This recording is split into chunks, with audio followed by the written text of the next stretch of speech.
What's your most memorable Dr. J move or story? Probably the camp that he did in Lansing, where he started all the way down at the other end of the court, and he had all the kids stand up and clap. And I ain't lying, I swear to God, that man jumped. It looked like to me from about the top of the key, and he was just in the air. And then it just looked like he just stopped. And he said, come on. You in the air now.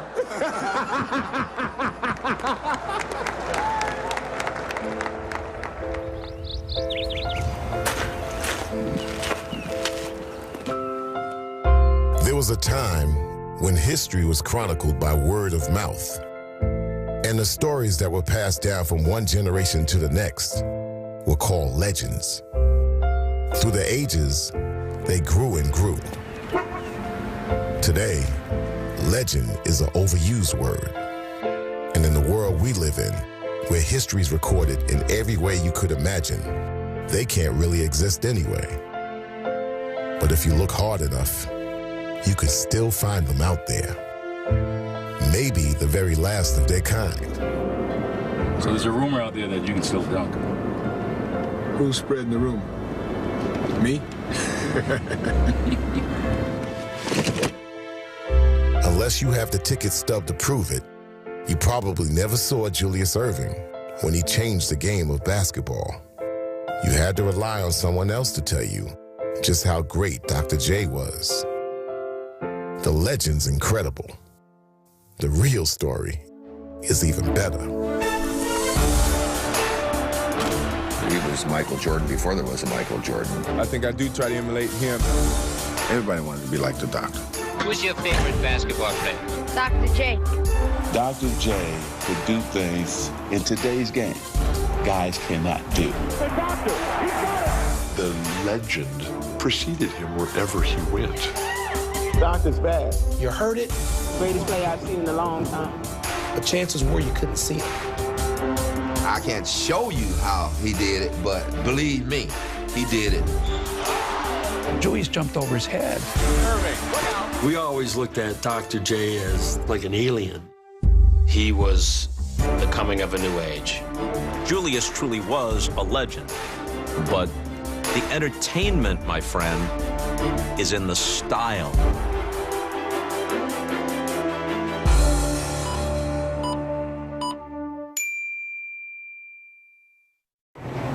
Who are you? Are you someone important that we should know about? I used to play professional basketball. Oh, did you? Well, you are pretty tall. Yeah. It's not really I'm actually leaning right now. When I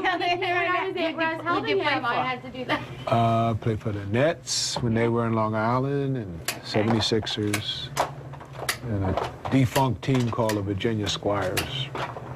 His name's Julius Erving. Julius Erving? That's you? It's not you. Are you Julius Erving, really? Are you really? Well, it's not Julius Erving, really. It's just Julius Erving. Yes. Really? Yeah. I haven't even heard of you. How are you? It has been a long time since coming back. Still home. Long Island's always going to be my home.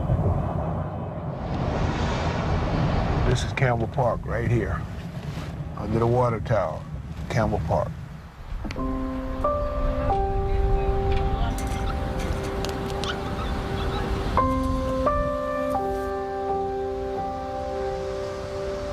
I mean, it's birthplace of basketball for Julius Erving. I had a window in my bedroom that would look across at the park, and I could look out here and see all the kids playing, especially on the weekends. Building's gone, but the essence of it is still there in my mind. Julius Winfield Erving II was born on February 22nd, 1950, on Long Island, the middle child of Callie and Julius Sr. His parents divorced when Julius was 3, and 6 years later, his father was killed in a car crash. Callie and her 3 kids lived in a housing project, and Julius's biggest job was looking out for his younger brother, Marvin. Marvin was smart, very book smart, but, you know, he was the one who always got sick.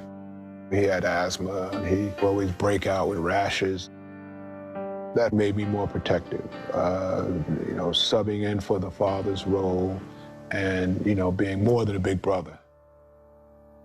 He was a little bookworm, but he was cool. He was, he looked up to Julius. He was a great little brother to have. I have great memories of him riding on the handlebars of my bike because we were very adventurous. We would take a drop line and fish in the lake and fish for sunfish and bring them home, and Mom would cook them up. But there was no doubting the brothers' favorite place to play, right outside their door. Campbell Park was a special place for me. We probably went there every day. I mean, even when it snowed or rained, if it snowed, you shovel snow and you play basketball. But apparently one morning was just too cold for Julius and his friend Archie. So they got on their bikes to find a place they could play inside. I was practicing with the basketball team back in 1962. And somebody came in and said, "Down, there are two young men that would like to speak to you." So I went outside. It was Julius Erving and Archie Rogers. They were both aged 12.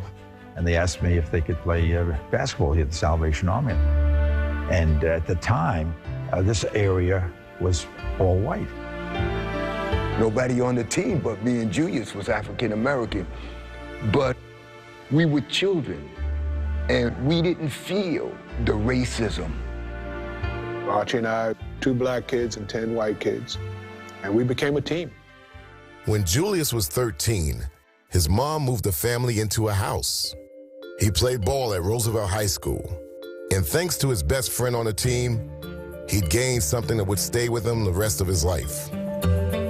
On the court, I made a point to know all the rules. And so, you know, you walked, I was ready to make a call. If the ball went out off his leg, he'd always make an excuse. You know, you push me, you grab me, you hold on my jersey. I mean, he was like a professor, you know, weighing you down in the lecture hall. So I started calling him Professor. So I said, well, what do you know? I mean, you're here arguing with me. I mean, what are you, like the doctor? And every time we would see each other, you know, I'd look up to him and I'd say, "Doctor, Professor." And it was just an inside joke. In those days, everyone else called him Jewel on the court, where he wasn't much more than a good player who went out of his way to blend in. I remember one time, it was a fast break, and he was in the front of the break, and he stopped to pull up to wait for the rest of us to get down court. And Coach just got up and screamed at him, "What are you doing? Bust him!" By his senior year, Julius was only 6'3". He'd become one of his team's best players, but drew little college interest. Only one scout even bothered to see him play. Here's Julius after I saw him play, and I rated him a 4, which isn't bad, you know. But don't forget, now I'm rating him here as a 6'3.5" forward guard. That's not a bad rating because he had no rating. No one thought he was going to be that good. No one knew he was alive as a player. But at the playground, Julius was a whole different player. Everything always went well at the park, especially if you would do things that were a little different than the things that the other kids were doing. I had a lot of tricky stuff around the basket, putting it up left-handed, right-handed, jumping over people. And one afternoon on the blacktop, the secret of Julius Erving got out for the first time. He didn't know that I was there. And Julius is coming out on a fast break, and he was at the foul line. And Julius goes up in the air. I closed my eyes because I thought he wasn't going to be able to go that far in the air. But he just glided. And then he dunked on him. That was beyond my imagination. And he acted like it was no big deal. Coach Wilson had seen enough. He made a call to an old friend who just so happened to be the head coach at the University of Massachusetts. And by the next fall at UMass, others had begun to marvel at the freshman who seemed like he could fly. A lot of the kids got a chance to start watching him, and they saw what I saw. Julius was a 6'3" jumper that jumped like he was 7 foot. That was the buzz that went around the school. I had a frequent caller who bombarded me with propaganda about this freshman basketball player at the University of Massachusetts named, quote, Julius Erving. His basketball career was starting to take off, while his connection with his family stayed strong. That February, Marvin came up on my birthday. We spent time on campus, in the dorm, and he was complaining about pain in his joints and had a rash. They go home, and he's in the hospital. You know, the doctors were running tests. My mindset is they're going to get to the bottom of it, it's going to be treatable, and then he'll be all right. The doctors diagnosed Marvin with lupus, and over the next 3 months, his condition deteriorated. My mom calls me, and she says, you need to come back home. Sadly, I just got a call from Mom, and Marvin's not doing good, and they don't know if he's going to make it through the night. You know, I got to go home. And I said, hey, man, let's go. I'll drive. He was just quiet. He just was thinking about his brother. The trip was generally a 3+ hour trip, and we did it in under 2. We flew. And he, literally jumped out the car and was running up the stairs.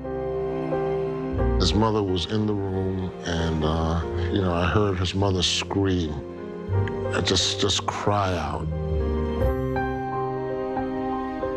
He said, I'm really tired, and, they need to come and get me. And he's talking about the angels.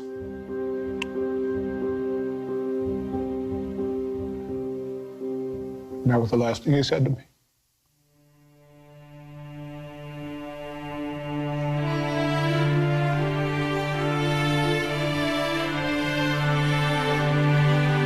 I mean, I go back and, everybody's there at the house. And I just go to our room because I got to be by myself. The things we had done, those journeys to the park, bicycle rides, all of those things were not going to happen again. And the finality of that, it's overwhelming. It just seems so unfair.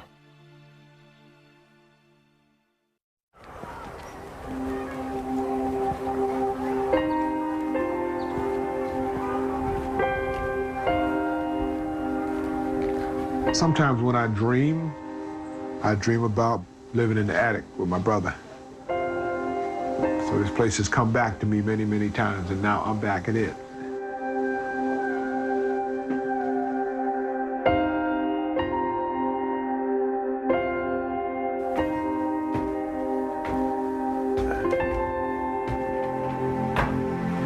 In this bedroom with Marvin, we spent a lot of time planning for the future, but he's always going to be 16, Man plans and God laughs.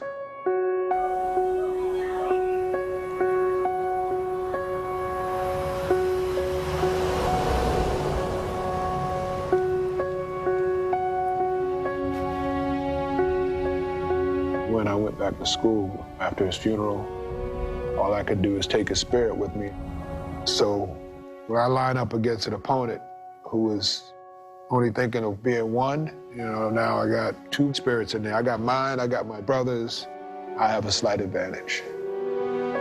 By his junior year, Julius had grown to 6'6" and averaged 27 points and 20 rebounds a game. But the rules restricted his play because at the time, the NCAA still prohibited dunking.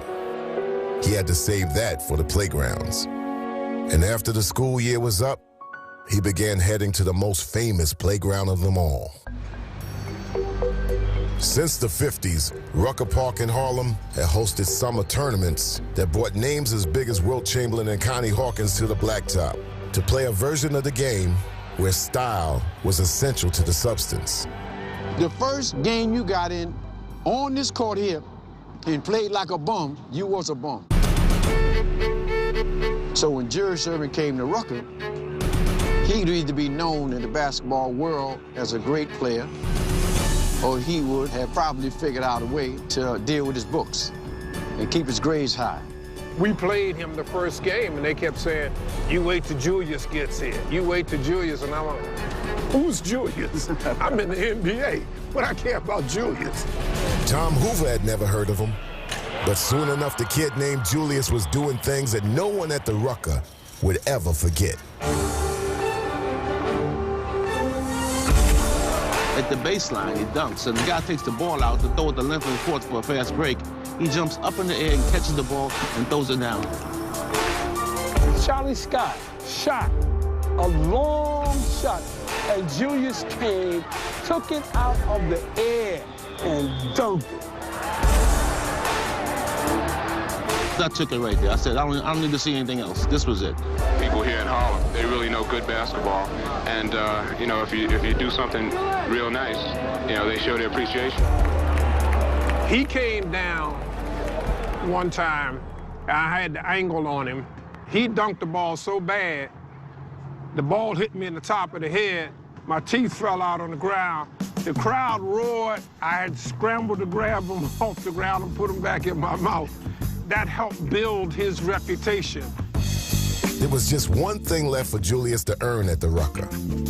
They would call him different names, Little Hawk. He went over to the announcer and said, I'm not the Little Hawk. That's Connie Hawkins. So then they called him the Claw. Oh, man, the Claw's got the ball going. I was like, I'm thinking, I wonder who he's talking about. He's calling me the Claw. I didn't want to be the Claw. They would call him all sorts of names. Oh, what a rebound by Black Moses. Black Moses, what are you talking about? He said, if you want to call me anything, call me the doctor. So you know, they said, well, the doctor is operating tonight. All of a sudden, Dr. J, Dr. J, Dr. J. Who's your favorite basketball player? Dr. J. Why? All his moves he do, that's why. Behind me, up on the roof, is a school. They were all on the roof. He drew the greatest crowd in the history of the Rucker Pro League. You had people up in the trees, sitting on branches. Everywhere you looked around, there were people. It wasn't even standing room only. People could not see enough of the game. We had people on the bridges. This is where the legend of Dr. J started. It was 1971. For years now, the playground style of basketball had been growing, though you wouldn't have known it from watching an NBA game. Bradley jumps from 20 and hits. But the upstart ABA, founded in 1967, was a whole different story. We played that street kind of ball, you know, where we pushing it up. Guys get up in the air, they like, oh, let me change it, put it around here. Let me do some of this. Yeah, bam. We were entertaining. You know, we come down, dunk on you, you know, come down and make a tricky move. We're playing in a league that endorses discovery. And there, my friends, is the very dramatic brand of basketball which can be enjoyed only in the ABA. We always felt the NBA was that old slow-down ball. They come up, run plays. I mean, you know, come on, man. We want to see that. It was like the NBA was ashamed of dunking, and the ABA embraced it. There wasn't anything like this, and if you loved basketball, you had to love this. Artist, the big question here is, why did you choose the ABA over NBA? Well, I like the colors of the basketball. You like that better? Yeah. It wasn't just the red, white, and blue ball that was unconventional. The ABA had the three-point shot, ball girls, and it seemed like any gimmick that would draw more fans into the stands. And And maybe the boldest idea of all was how the league attracted players away from its older rival by doing one thing the NBA wouldn't: sign college underclassmen and high school players. The ABA would take anybody. If you were an 8th grader and they thought you could play, they'd sign you up. Which led a desperate owner and a desperate league to zero in on the junior from the University of Massachusetts who had torn up the Rucker League. I was in New York for an ABA meeting, and they mentioned the fact that there was this player up in New England that was so spectacular, Julius Erving, and I'd never heard of him. And they proceeded to extol all the virtues of how great he'd be in professional basketball. And with that conversation, I moved forward to see if I could sign him to a contract. At this time, I didn't even know who the Virginia Squires were. But my mother probably made $6,000 to $8,000 a year, and I was being offered $125,000 guaranteed for 4 years. You know, the rest was history. To most of the basketball world, Julius Erving was an athletic young prospect and nothing much more. But Dr. J had found a perfect new venue for his game. Ain't no stopping me now. Like a bird, I'm flying free. Ain't no ball and chain can keep a hold of me. He was just shackled. And the minute he got to the ABA, he just, wow! Dr. J! Oh, super effort. I developed my own style of play, which is a playground style. It's real loose, a real freelance style. There's the man, Julius Erving. I thought I knew Julius Erving as a basketball player. And then I went and watched some guy they called Dr. J. I never saw this guy before. And there is Julius Erving. Look at that move behind the back. Oh! All of a sudden, he's coming in off the foul line. He's coming in off the wings. He's dunking backward. It was like watching two different players. Even in the freewheeling ABA, Dr. J dazzled. But if you weren't in the building to witness it, you probably didn't see him in action. You'd hear that, this guy playing for some team in Virginia, the Squires, was flying through the air. And you're like, what? Who is he? Most of what we knew about him came from game stories, box scores, maybe a tiny film clip of a given play, and word of mouth. The games just were not televised. My brother was in the Navy in Virginia, and he kept telling me, this kid Erving, man, he's a bad boy. I kept getting newspapers sent to me about this great kid named Julius Erving, who was scoring 28, 29 points a game, and I thought to myself, Julius Erving, finally a great Jewish basketball player. You're hearing these reports, this spectacular, swooping, out of nowhere guy that is just doing things that have never been seen before. Even the NBA was taking notice and coming hard after him to make the switch, something the ABA couldn't afford to let happen. So after 2 years in Virginia, Squires owner Earl Foreman knew what he had to do. I was as much concerned with his playing for the ABA almost as I was with his playing for the Squires. And I contacted the owner of the Nets and worked out an arrangement. In 1973, Foreman sold the league's leading scorer to the New York Nets. I was in Ocean City, Maryland. I got a call and I said, God, I got to go back to New York now, just on vacation with my kids and family. And they said, what's going on? Well, we just got Dr. J. I said, I'll be there in 10 minutes. The ABA's biggest star was headed to its biggest stage. Julius Erving was going home to Long Island. New York has always been my home, and I'm very pleased and happy that I'll be able to play out my career here.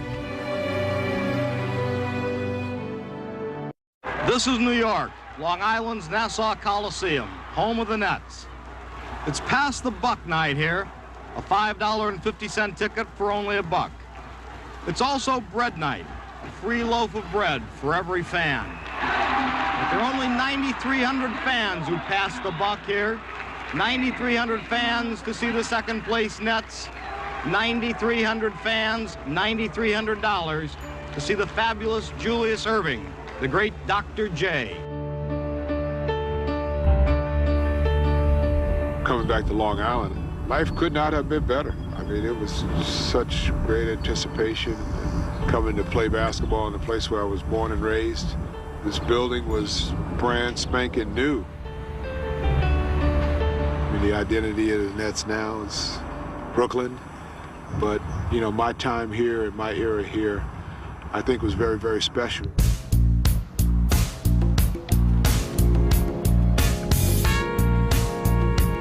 The Doctor debuted in New York in October 1973, instantly transforming his hometown team into a contender, and doing it with a style that could be defined in just one word.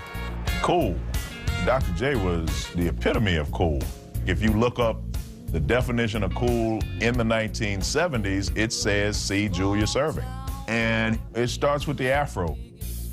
It'd be up there so high. That fro used to, you know, kind of like fly in the back. Dr. J wasn't just the coolest man in the building, he was the coolest man in the area code, in the state, in the time zone, in the country. The thing that was so cool about Doc was the size of his hands. His hands are so big that when he holds a ball, it's like him holding a tennis ball. If you went up and tried to block it, I mean, he'd just move it over here and slam it down. So he could do anything with it. And when he would cradle the ball and be like this on a poster, the face sort of went with it. And if you can get the hair up like that at the same time, he was terrifyingly good. Man, I can't believe that dunk. I've never seen one like it. He became a cult figure. Everywhere we went, all they wanted to do was see Julius. If you came to see him play, you was gonna leave there shaking your head saying, man, that kid flat out play. Kevin Lockery saying, go on, Doc. I played for a coach who said, you know what? We got this game plan, and it ain't working.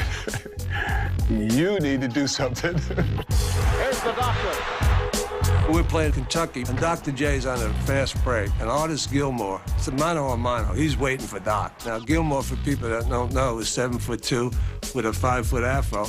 Doc flew right over him. Gilmore's there. The Doc dunks it. What a play. Whether I was bringing the ball up court or getting it off the board, I was going to determine the outcome of the game. Erving with the basketball inside the half-court line, goes up, it's a 40-footer, and In his first season playing just a few miles from where he grew up, Dr. J won the scoring title and his first MVP and carried the Nets to their first championship. Julius Erving comes back to New York, his hometown, and wins a championship. He couldn't ask for anything more. He was the king of the ABA, and life was also good off the court. It was a beautiful time.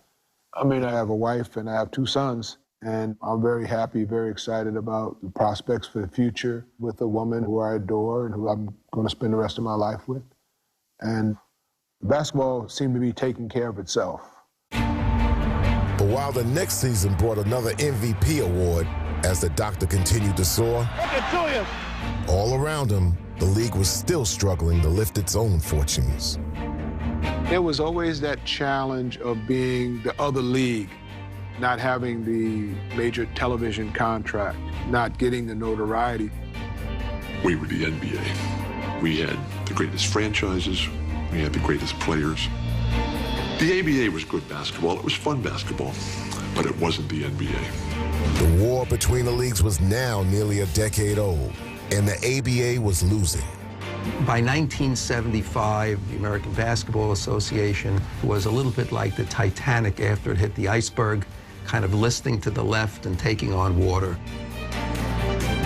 There was a race. One that had the fastest car was probably going to get their checks cashed first. As soon as they gave you a check, you rushed to the bank to make sure that the check was clear. We played at Utah one night, and we've got to go to San Diego to play the next night, and all of a sudden, we can't go because San Diego folded. The ABA needs a profitable network television contract.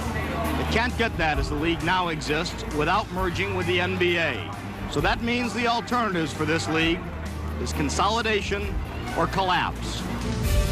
It sometimes seemed like the only thing breathing life into the ABA was his signature star, No matter how tired he was, he always had time for any reporter, anybody that wanted part of his time, he had time for them. He understood and felt the obligation that he had to try to help keep this league afloat. And nothing the doctor did would be more memorable than All-Star Weekend in 1976, when the ABA dreamed up another gimmick perfectly suited for his gifts. Good evening, everyone. This huge record-breaking crowd here at McNichols Arena about to bear witness to one of the most spectacular events in professional basketball, the slam dunk contest. The field included the highest flyers in the league.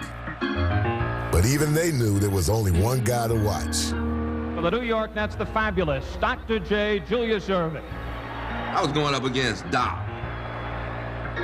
I ain't have a chance. I knew I ain't have a chance. And now the doctor goes to work. Unbelievable. With each dunk that night, the show got better and better. And the greatest of them all would become a piece of basketball lore. Dr. J measured off from the foul line, then went back to midcourt. I didn't know what he was going to do, to be honest with you.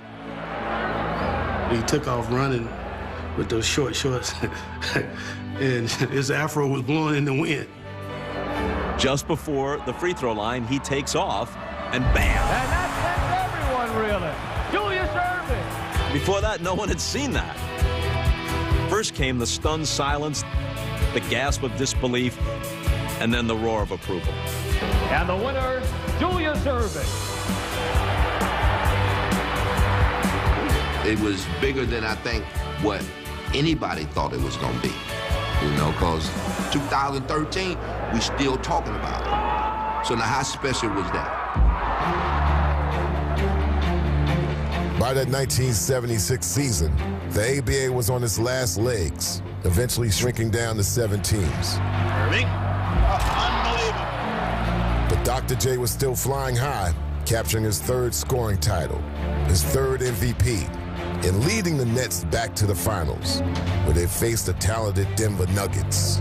We had 4 great players. We had Dan Issel, Bobby Jones, Ralph Simpson, Marvin Webster, myself. But they had Dr. J. He gets it over to the doctor. Tie ball game. Here's a shot. Julius. He scores! He scores at the buzzer, and the Nets win. Julius Erving finishes up with 45 points and a shocked, stunned crowd. Dr. J was amazing. Bobby Jones is the greatest defensive player ever to play the game, and Dr. J had his way. There is Julius Erving, and he has been the take charge guy. We knew where the ball had to go, but no one had a problem with it. He just played tremendous. Look at Julius. Oh, my goodness. He averaged almost 40 points a game, 15 rebounds, a lot of assists. He was really the difference in that series. The ball over, and the crowd storms onto the court. Pandemonium as the New York Nets win, 112-106. Everybody's hugging, and he poured champagne all over my head. Oh, it was just a tremendous celebration. It's as sweet as it ever was. I tell you, now hopefully we've started something that we can keep on and win some more championships in the years to come. And we're going to enjoy this one right now. Have a little champagne. Good party. And it was done. And then it was done.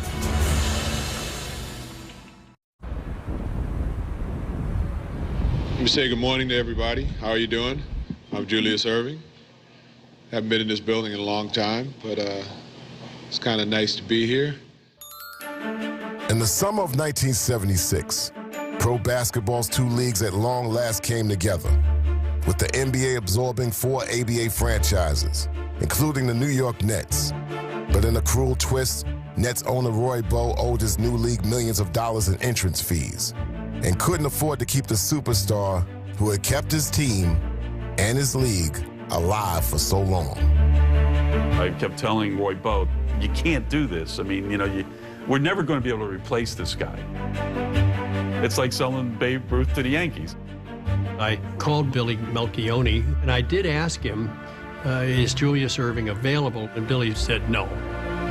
2 weeks later, Billy called back, and he said, Julius Erving is available. I immediately called our new owner, F. Eugene Dixon, and he said, "Tell me, Pat, who is Julius Erving?" I said, "Well, let me just describe him as the Babe Ruth of basketball." Julius, I welcome you with open arms to the Philadelphia scene. Thank you very much. My pleasure to be here. Great to have you with us. The doctor had finally arrived in the NBA, but by now, all of pro basketball had seen better days.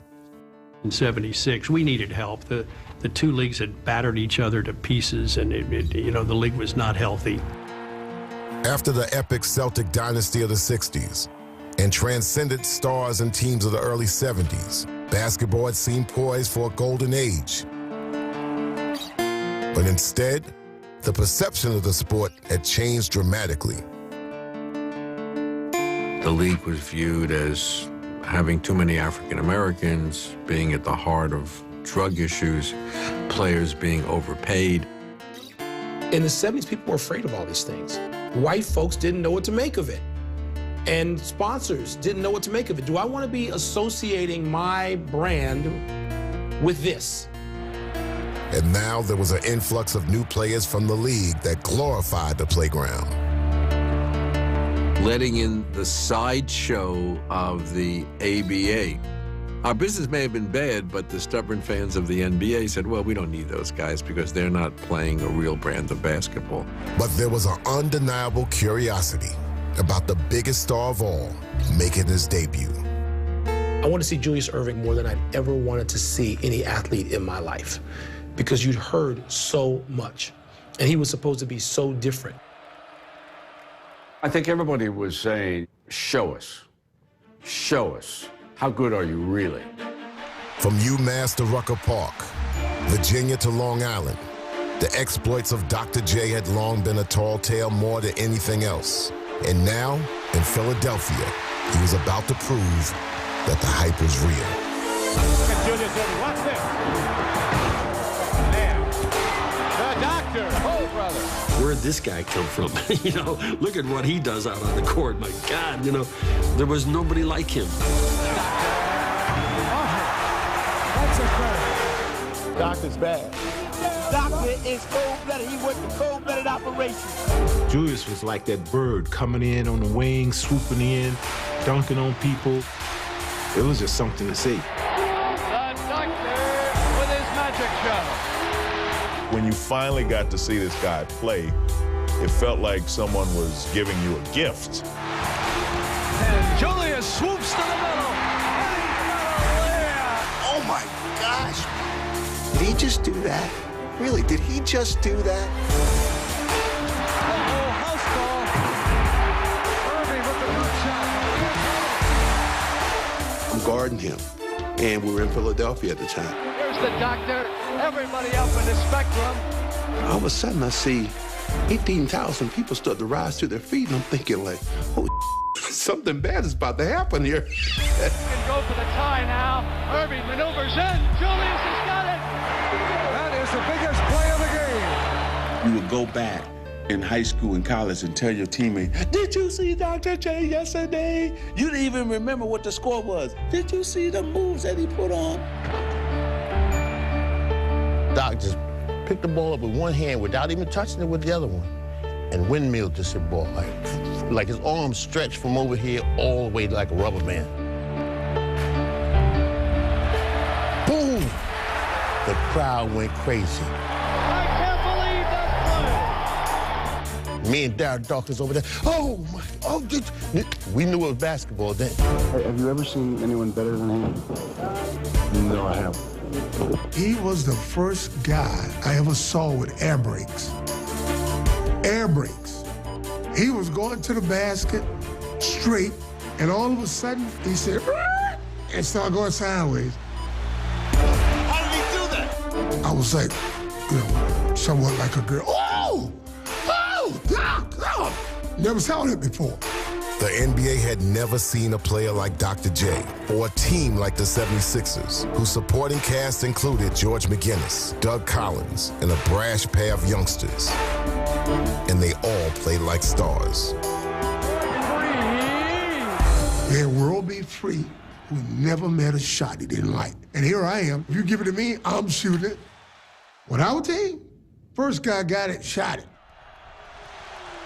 We play street ball. They are the Philadelphia 76ers, the greatest collection of individual talent ever assembled on one basketball team. And it would be the most talented player of all who changed his game for the good of the group. Pat Williams, who was the GM, clearly said, look, we're going to be a better team. We don't need a guy to score 30 every night. We don't need a guy to dominate every night. We got stars on our team, and I accepted that.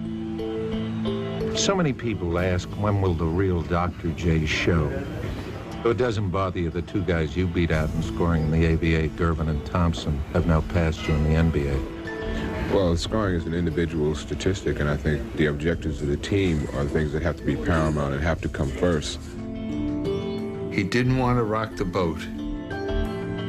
He was too nice a man to say, hey, I'm Dr. J, you know?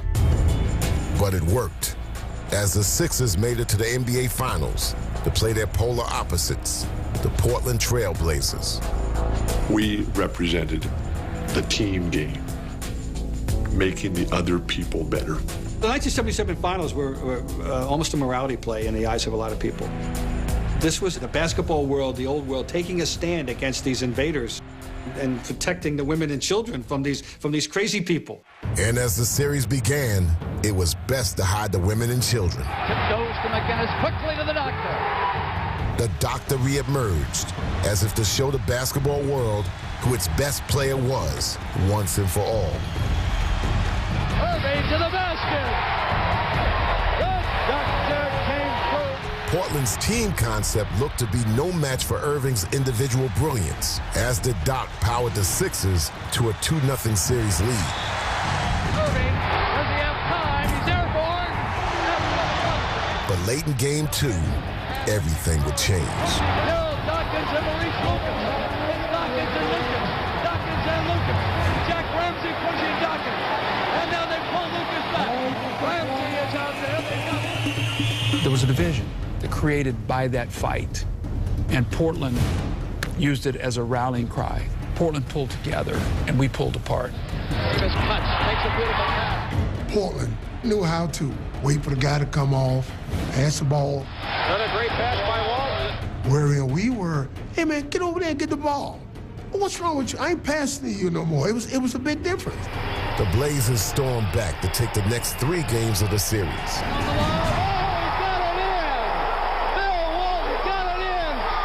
Sequence for the Blazers. Walton again, twice at the basket. The reeling Sixers faced elimination in Game 6. And the Doc responded with a finals performance for the ages. Walton there, Erving there. They meet at the top. Well, that's just two great players going against one another, and Julius won that battle. Julius roaring to the basket. And Julius is unbelievable. He never stopped coming at you. And there was this one moment where I thought I had him. The doctor out of there in a hurry. The doctor on the fly. The doctor with a windmill. He's got it. Julius Erving. Julius Erving. With 40 points, Erving carried the Sixers all night long. But in the closing seconds, they needed a basket to tie the score. 109-107. Philadelphia with possession. We go to the huddle and, you know, guys are saying that they can beat their man. Philly coach Gene Shue recalled the final play for George McGinnis. Here we go, the inbound of McGinnis. Drive, stop, pump, shoot, short, no good, and the game is over! The Portland Trailblazers have won the World Championship. When the game comes down to the very end, how can you not get the freaking ball in his hands? When the game was over, the doc said, going over there to the other room and congratulate them guys. And I looked at Darryl like, I'm from Brooklyn. I'm like, you said you could go over there and congratulate these guys? I want to go over there and fight. And he said, yeah, we're going to go over there, you know, and congratulate these guys. And we did. We did. Even in defeat, Erving's performance had been unforgettable. Even though the Trailblazers won that series, by the time that finals was played, Julius Erving was the star of the NBA. And for the remainder of the 70s, that star would rise higher than ever. Every time he came to town, that was the game to be at, the game where Julius Erving was playing. Playing against Dr. J was Woodstock. Gonna tell you the story about Dr. J. He's taking his team all the way. He leads them through the NBA's. You know, when a phenomenon happens, a phenomenon happens. Julius, the doctor! Because he can do it in the slam. It seemed like every Sunday you were on national TV playing somebody because people wanted to see the doctor. All right, now we have Julius Erving with his doctor been playing. He was carrying the weight of the league on his shoulder. He realized he was an ambassador for the league. He was the ultimate ambassador for the league. The NBA supports Special Olympics. Why don't you? He was so senatorial. He was so gracious. There was nobody like the man known as Dr. J. Even as great as he is now, he's going to be greater. Julius? Thank you very much. Yeah, appreciate that.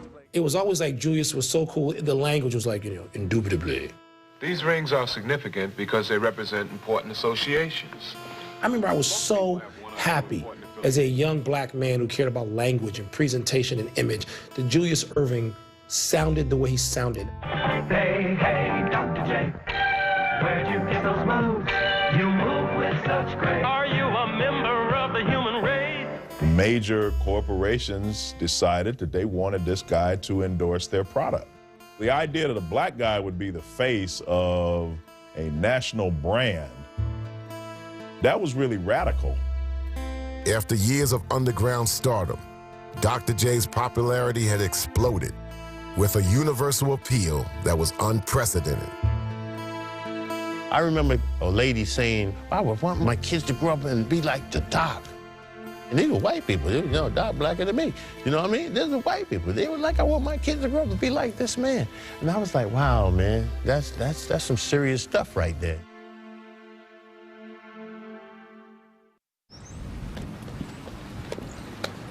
As the 1980s dawned, the journey that had begun in the Long Island housing project had taken Julius Erving to a Philadelphia mansion. Hi, Daddy. How you doing, guys? Hey, Dad. He and his wife Turquoise now had 4 children as they welcomed daughter Jasmine and son Corey to the family. Dunk, Corey, boom! Yay! Yeah! We're having a lot of discussion in our house about, the Kennedys who we admired. And from an African-American perspective, I mean, we wanted to be that type of family. And we were on what I thought was a pretty good course. Julius was every player's role model. So when the biggest college star in the country wanted some advice about leaving school early, there was only one person he wanted to talk to. I got him on the phone. I said, I'm trying to turn pro, thinking about it. What's the pros and cons? And he said, look, come on out to Philly and you can stay with me for the weekend. And I'm like, what? So I couldn't wait to get off the phone, telling all my friends, I'm going to Philly. I'm going to stay at Dr. J's house. Back on the court, Dr. J was now the captain of a Sixers team that had been rebuilt around him. And while he no longer had his fro, he still had plenty of game. Erving is absolutely magnificent. In 1980, the Sixers returned to the finals to face the Los Angeles Lakers and the Doctor's former house guest. Here's Julius.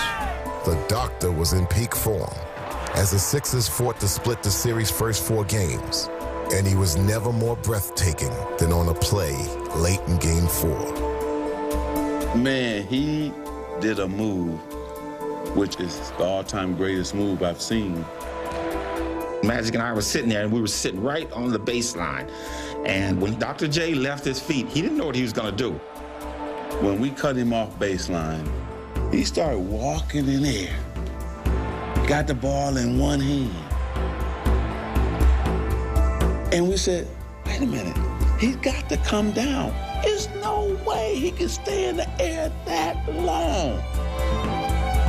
84 Sixers, and they get inside. An unbelievable Julius Erving. Fantastic move by the doctor. Julius in the air, palm of the right hand, floating, reaching, and spinning it in. Cooper and I said, should we ask him to do it again? We've never seen anything like that before. It was crazy. I didn't realize how long I had been in the air, but I knew I didn't have any legs left, and I didn't have any hang time left, so I fell on the floor. Just another move.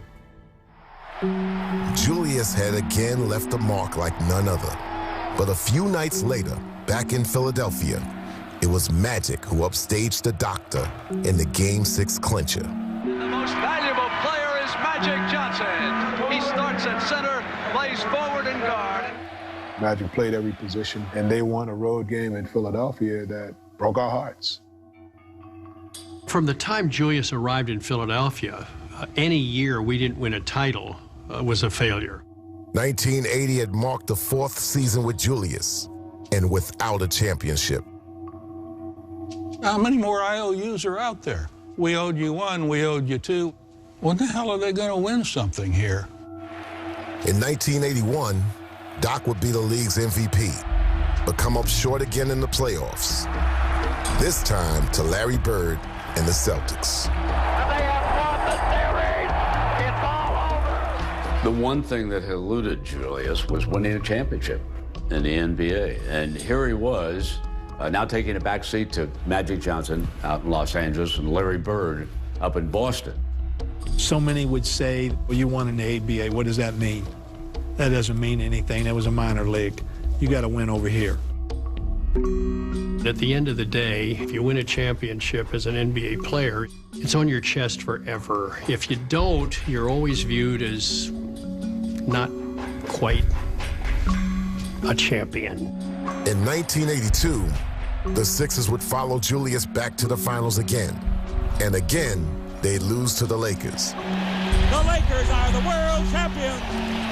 There's only so many times you can get near the top of the mountain and then not get over. Because if you're the man, you have got to be the man and overcome everything.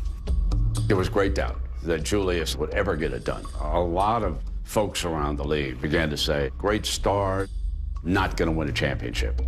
I had a sense that the window was closing, and there's nobody to blame. You look in the mirror first, you say, what could I have done differently? But there was another viewpoint on Dr. J's inability to win it all. That it didn't all fall on his shoulders. It's not how good you are, it's how good your team is. And Dr. J's team just wasn't good enough. One of the things that we learned and that Boston obviously learned is that every single year you got to compliment your stars by getting other players. I mean, you can't just have one guy. He needed a little bit of help. They needed to get somebody with Julius. And they got the right man at the right time, a fella by the name of Moses Malone. Like Julius, Moses had started in the ABA. And now, the dominant inside force would be Doc's partner and another chase for a title. In thinking about Moses, that's a dimension that I've never played with in a 12-year career.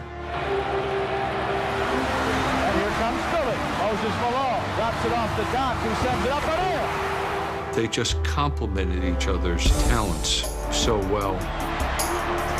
Julius, a dump off to Moses Malone, who bullies his way to the hole. In the 1982-83 season, the Sixers would have far and away the league's best record. Doc goes up and jams it again.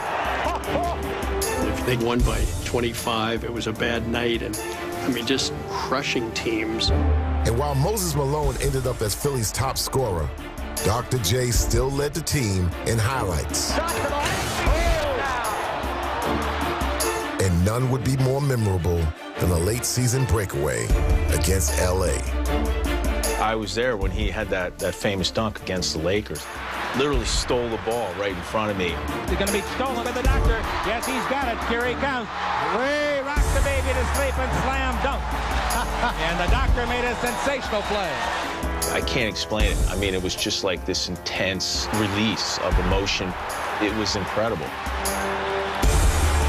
It was one of those moments as a kid that's just tattooed in my memory. And the doctor made a sensational play. He rocked the baby and put it to sleep. When Dr. J broke down the sideline, I was like, okay, this is my chance to make a great play against a great player. But that didn't happen, so I just said, you know, let me duck my head and get out of the way. Cooper just ducked. The greatest dunk of all time. Then you know what? If you're going to get dunked on by anyone, why not let it be the best in the game? The Sixers and Lakers would meet again in the NBA Finals. And Philly, for a change, was not only the favorite, but also the sentimental choice. We had everybody against us. The world was against us.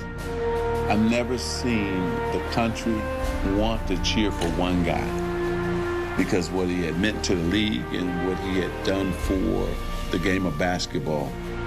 There was barely ever any doubt as Doc and the Sixers swept Los Angeles. The Philadelphia 76ers, finally, the champion. It was such a relief. Like a brick that was sitting over your head waiting to hit you and suddenly went the other way, and now it wasn't there anymore. Let's all have a special nod to Dr. J. Julius Erving. This has to be a great, great night for him.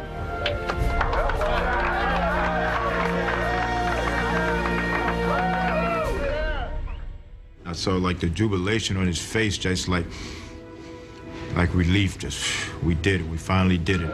You deserve it. Even though we would have loved to beat him again, you know, we would have loved to keep him in that pain. No doubt. Clean all those skeletons out of there. Yeah. But you give those who really deserve it their just due when it's time. There you go, Bill. I just remember I hugged him as tight as I've ever hugged anyone in my life. I was so happy for him.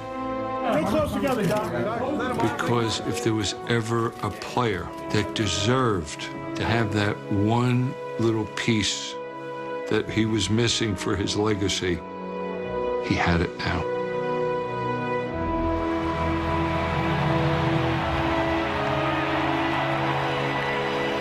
At long last, Julius Erving was an NBA champion.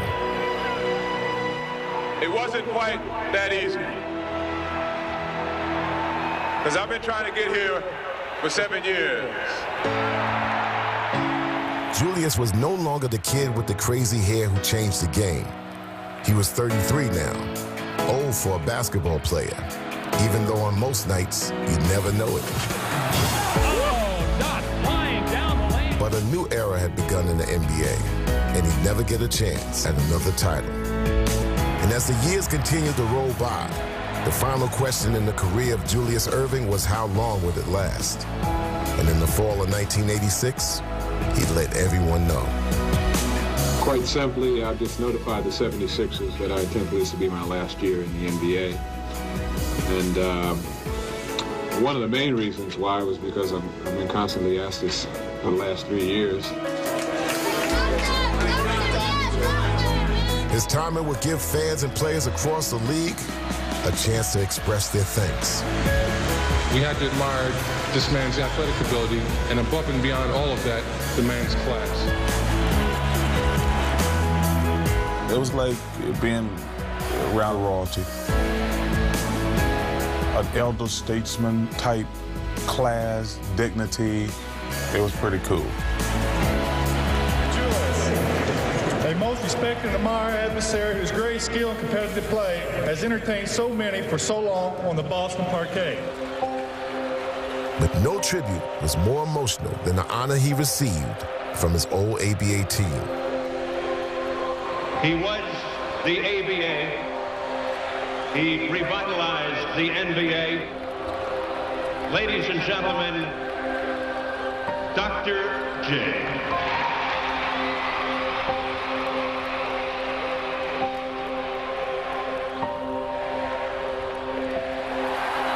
It's it for Julius Erving. Where does he rank? In what kind of company? I don't know. Maybe Jesse Owens, Jackie Robinson, Joe DiMaggio, people like that. Dr. J had left the court, but even without him, you didn't have to look hard to see his likeness. That was for the fans. A highlight filmer. was Dr. J. Epps. But the real Julius stayed out of the limelight, making special appearances now and then, as the next generation of superstars made sure to pay their respects. Uh-oh, he's measuring off the free throw line. And Michael is backing all the way to the middle of the backcourt. Now the crowd lets you know what they think of it. I didn't know what to do. Then all of a sudden, I found the guy who started it all. Dr. J was sitting over there, he was looking at me, and he pointed, like going back and do the free throw line. The modern game Dr. J had shaped soared to new heights in his retirement and became a global phenomenon. But Julius Erving would return to the headlines in the spring of 2000, and not for a reason he or anyone else could have ever imagined. Nearly a month ago, Dr. J, Julius Erving's youngest son, Corey, was missing. He went out to buy bread for a cookout and did not come back. How do you live with this every day, Julius? It's the parents' worst nightmare. This is day 26 for us. Basketball great Julius Erving is offering a reward for help in locating his 19-year-old son.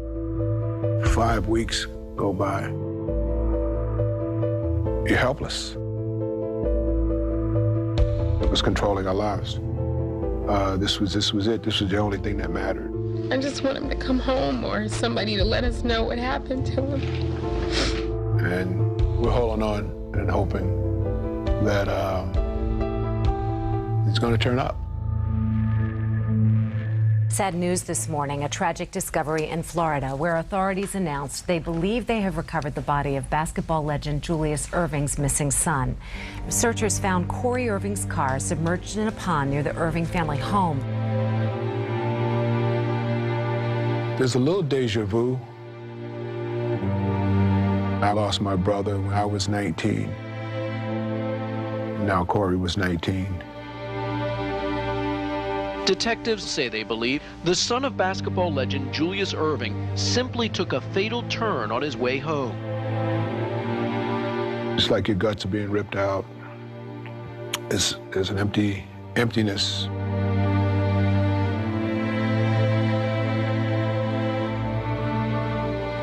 It was the worst thing that ever happened in my life. The toll on our family was insurmountable. Everybody dealt with it differently.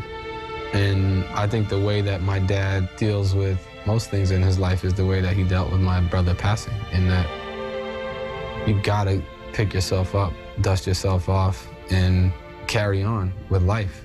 And my mom wasn't prepared to do that. It became very, very difficult for us to relate to one another after that fact, and it wasn't a long period of time before we went our separate ways.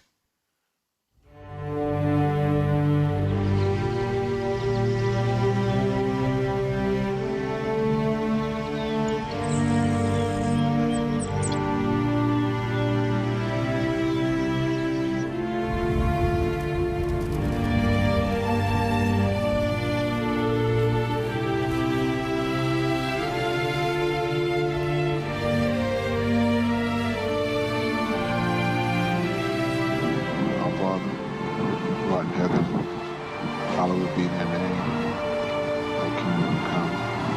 Thy will be done.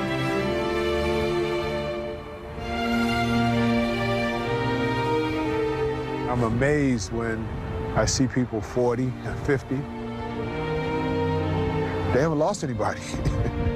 Obviously, I can't relate to that, but I might not be as strong an individual as I am and have had the ability to endure the hard times without those tragedies having happened.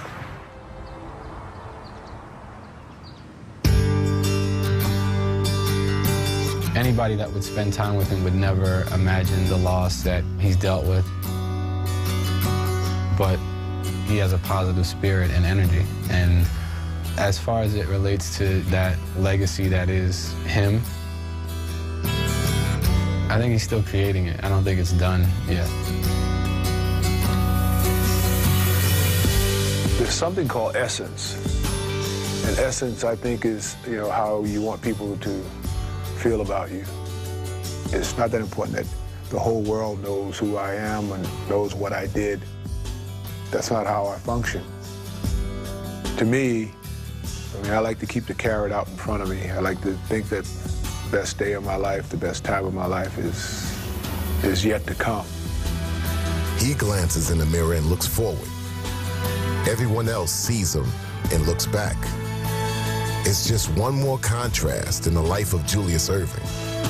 Just one more complication of the impact of Dr. J, the singular performer and consummate teammate, the coolest superstar who ever lived, the father and brother forever grappling with loss, the pioneer who could get lost in history, the icon who so many still hold on to.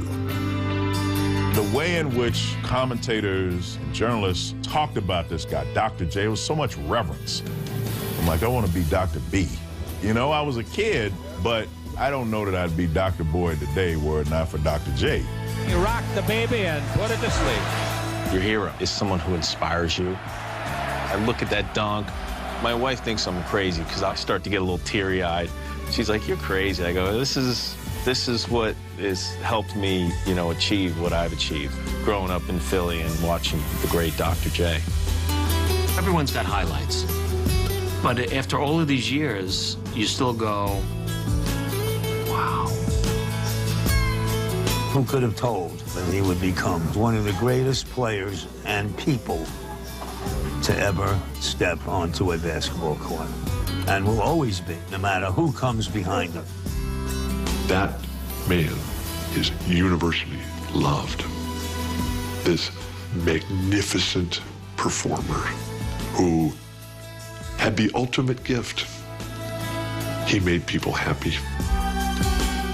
He helped young players like Larry and I understand that we had to be more than just a basketball player.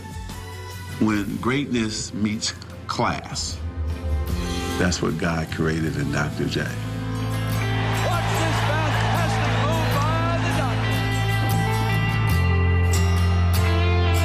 I think he changed the game in ways that a lot of people don't really talk about. The simple fact, if you ever hear Michael Jordan talk, he always say he looked up and aspired to be like Dr. J. So if there's no Dr. J, then, Mike would have never had someone to look up to. And if there was no Mike, then, it's guys like myself who looked up to Mike.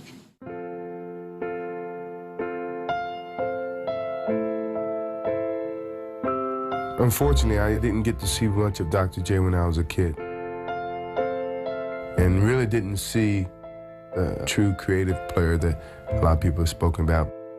But when he left the game, he left with a lot of class and a lot of dignity and that respect from their peers. And that's something that if I don't even win a world championship or MVP or whatever, that is something I would love to walk away from the game and have.